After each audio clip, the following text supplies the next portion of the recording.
Welcome back.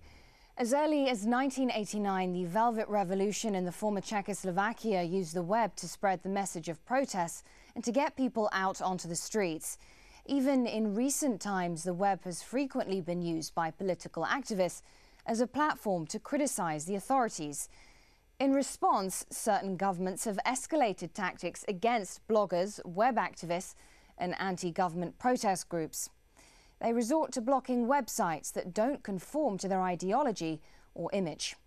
Just 1 week ago, the government of Bangladesh blocked access to a content-sharing site, YouTube, because it contained an audio recording of an encounter between angry army officers and the Prime Minister.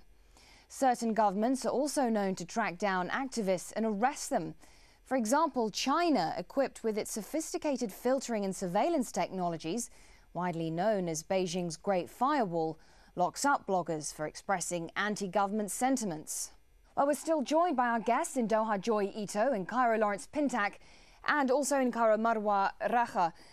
Marwa, what has the web allowed you to do in terms of getting your message out there? All right, personally, I would say that I write for print media and I have my channels in the mainstream media. But having a blog and having access to the internet and websites and to what other bloggers are saying made my message stronger, and it has enabled me to spread my word. Print media, you have a lot of censorship, and most of the time I do my own self-censorship just to make sure that my article makes it to the paper. And in terms of radio shows, we have a lot of restrictions in terms of what words to use and what words not to use, and certain topics that we have to avoid altogether. But when it came to the internet, there is no censorship. I don't censor myself. I don't censor my thoughts. I just say whatever I feel that I want to say. And it has created like a huge pool of bloggers and activists where we share ideas. We don't have to agree on everything. Each one of us has their own trends and their own directions.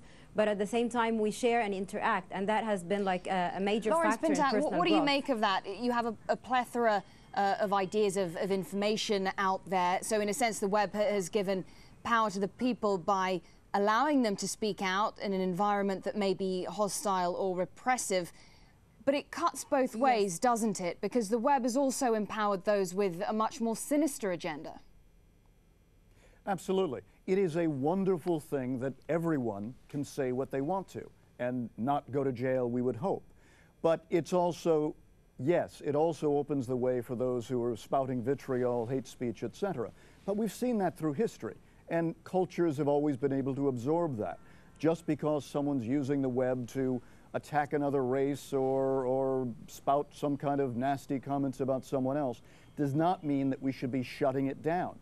It is exactly, and that doesn't mean that we should censor those voices. That's very true. Yes. But you don't always have a choice in that, do you? Because governments have the ability to censor the internet themselves. Joy Ito, is there a limit to progress when we're talking about the web in terms of the free flow of information, freedom of speech? Because if we look at China, for example, they've cracked down on the web during the recent commemoration of the Tibetan uprising against Chinese rule. Authorities wanted to prevent protests from taking place in Lhasa, and so they simply unplugged the internet.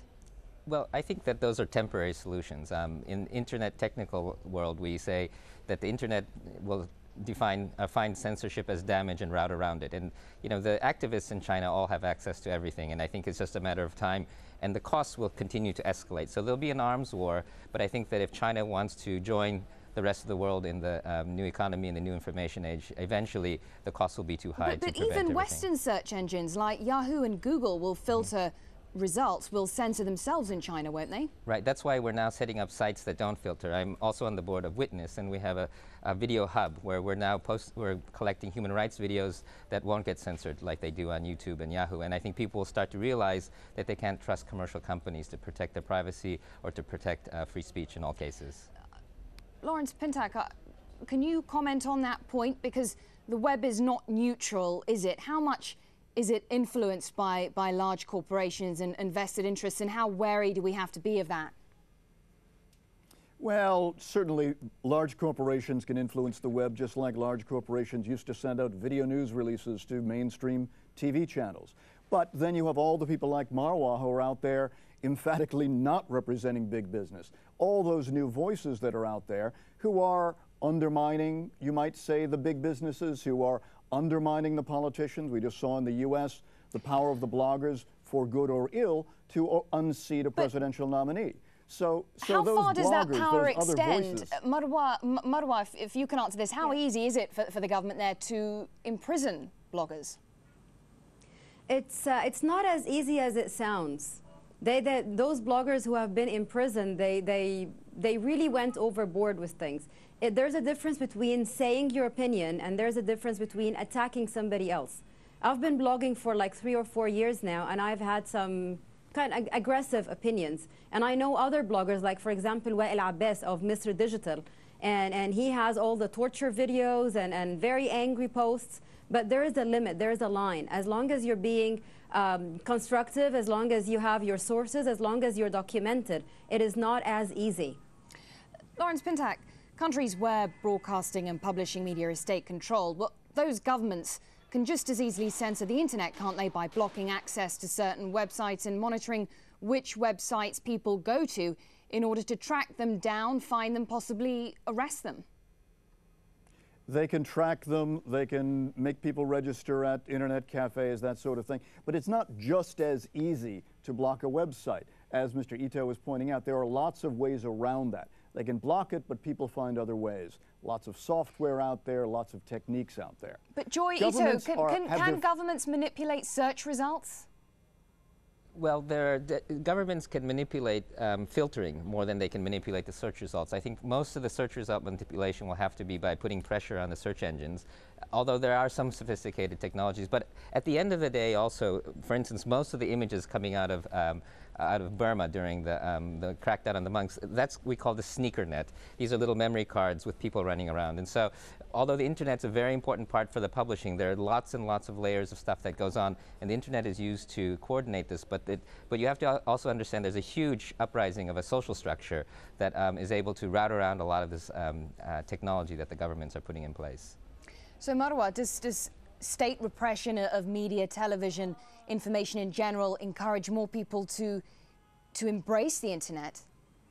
Yes, that is very true. Whether they're just people who want to gather information or whether they're journalists who cannot find a way. A lot of the bloggers online were journalists who were refused by mainstream media.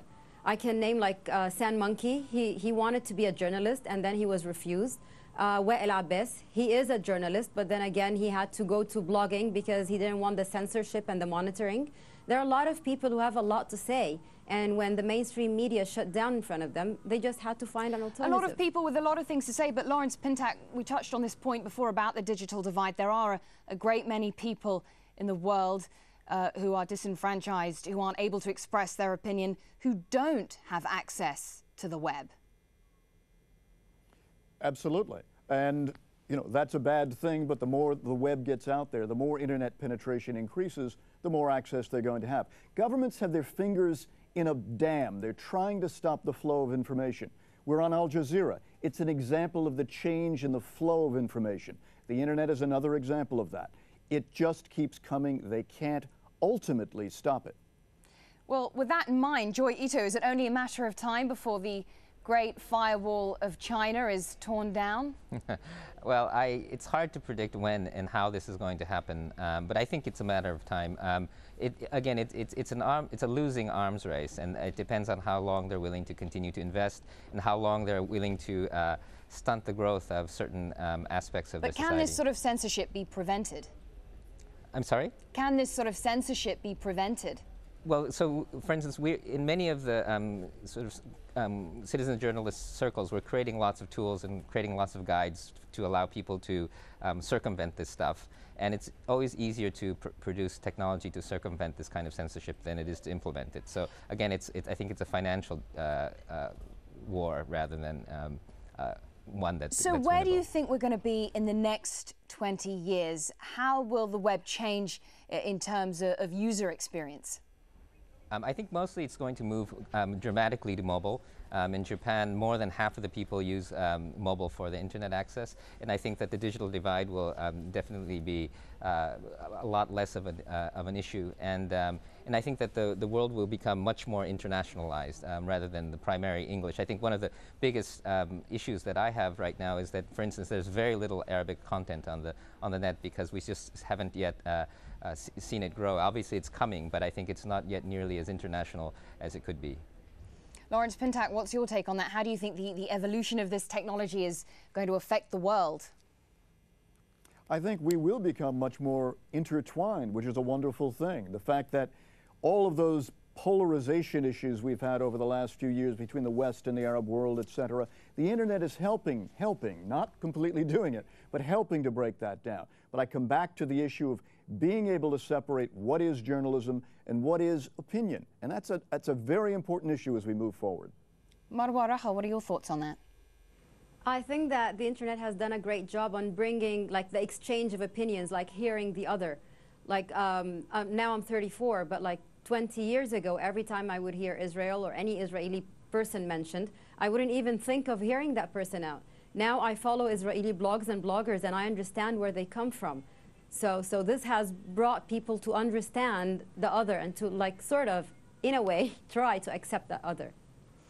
Okay, well, thank you very much indeed for joining us, our guest, Joy Ito in Doha, CEO of Creative Commons, Marwa Raha in Cairo, a writer, presenter and blogger, and Lawrence Pintak in Cairo, director of the Adam Center for Journalism at the American University. And thank you so much for joining us here on this edition of Inside Story. We welcome your comments and suggestions. Please email them to us at insidestory@aljazeera.net. Bye for now.